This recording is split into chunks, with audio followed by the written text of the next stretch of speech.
Bonjour mes amis de l'agriculture, bienvenue à Industrie Extrême. Aujourd'hui, nous allons faire une comparaison entre deux monstres verts allemands.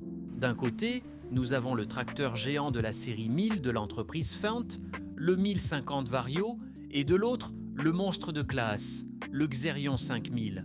Les deux rivalisent au niveau des 500 chevaux, ainsi qu'en termes de vitesse, de puissance générale, de performance et plus encore.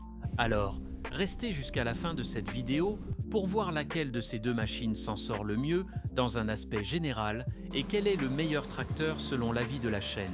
Si vous aimez cette chaîne, aimez, abonnez-vous, partagez cette vidéo et utilisez la cloche pour recevoir de nouvelles notifications. N'oubliez pas que la catégorie des tracteurs à chenilles ou l'édition Saddle Track peut également avoir des chiffres différents en termes de charge d'attelage et de dimension du tracteur. La comparaison est basée sur le modèle moyen à roues de classe contre le Fendt. Commençons par le poids de base du Vario, qui est de 14 000 kg et peut atteindre un poids maximum admissible de 23 000 kg. Le Xerion, quant à lui, est un tracteur plus lourd avec un poids de base de 15 600 kg, mais le poids maximum admissible n'est pas indiqué dans les brochures. Nous pensons qu'il est supérieur à celui du Fendt, mais nous ne l'avons pas trouvé sur le web. Si quelqu'un le trouve, merci de l'écrire dans les commentaires. L'empattement du Fendt est de 3,3 mètres. Le Xerion est plus grand, avec 3,6 mètres. La longueur du Fendt est de 6,35 mètres. Le Xerion est plus long, avec 7,16 mètres. La hauteur de la cabine du Fendt est de 3,6 mètres. Le Xerion est plus haut, avec 3,94 mètres. En ce qui concerne le moteur, le gigantesque Fendt possède un moteur MAN de 12,4 litres et 6 cylindres à diesel. Le Claas, quant à lui, possède un moteur légèrement plus grand, un Mercedes-Benz de 12,8 litres et 6 cylindres à diesel. La différence est minime, mais représente tout de même un avantage pour le gigantesque Xerion. La puissance brute du Fendt est de 517 chevaux, sans utilisation de puissance supplémentaire, et sa puissance nette est de 500 chevaux. La puissance brute du Xerion est légèrement inférieure, avec 509 chevaux, pouvant être augmentée à 530 chevaux au maximum. Ainsi, le Fendt est plus fort en puissance brute, mais le Xerion peut bénéficier d'un renforcement plus important. La capacité de levage arrière du Fendt est de 12 920 kg, avec l'avant atteignant 5 584 kg. En revanche, la capacité de levage arrière du Xerion est supérieure. C'était auparavant 13 868 kg et elle a maintenant été mise à jour à 15 000 kg, avec l'avant atteignant 8 400 kg. Il est peut-être le seul tracteur avec une capacité de charge avant aussi élevée.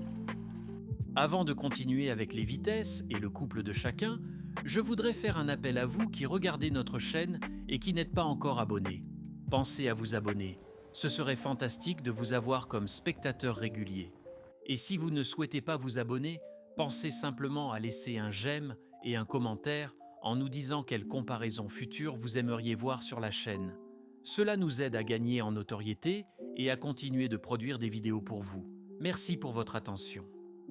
En revenant à notre comparaison, la vitesse maximale sur route du Fendt est de 50 à 60 km/h avec 1700 tours par minute de vitesse nominale du moteur, équipé de la transmission VarioDrive CVT de 400 et d'une capacité maximale du réservoir de carburant de 740 litres, ainsi que 84 litres dans le réservoir d'AdBlue.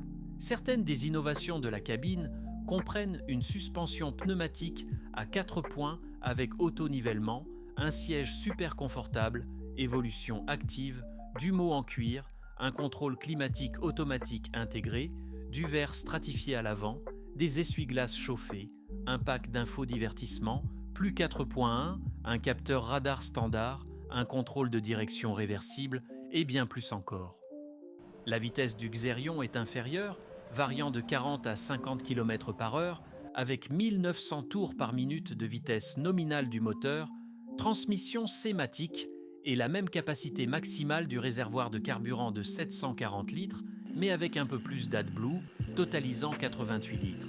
Certaines innovations de la cabine incluent une cabine généreusement dimensionnée, de grandes fenêtres chauffées pour une vision parfaite et une résistance sonore avec un maximum de 69 décibels, une suspension semi-active, une manette de commande multifonctionnelle, un moniteur CBIS de 12 pouces avec écran tactile, une colonne de direction ajustable dans 3 directions, climatisation et chauffage auxiliaire, essuie-glace à 360 degrés, store solaire de tous les côtés, lumière activée sur les marches et plus encore. Le PTO testé du Fendt est de 485 chevaux, avec une consommation de 89 litres de carburant par heure. Celui du Xerion est, quant à lui, inférieur, avec 478 chevaux et une consommation de 94 litres par heure. Ici, le Fendt a un avantage dans le test de PTO, car il présente plus de puissance avec une consommation moindre de carburant. La performance du Fendt dans le test de traction est de 413 chevaux avec une consommation de 90 litres par heure et une traction maximale de 16 223 kg.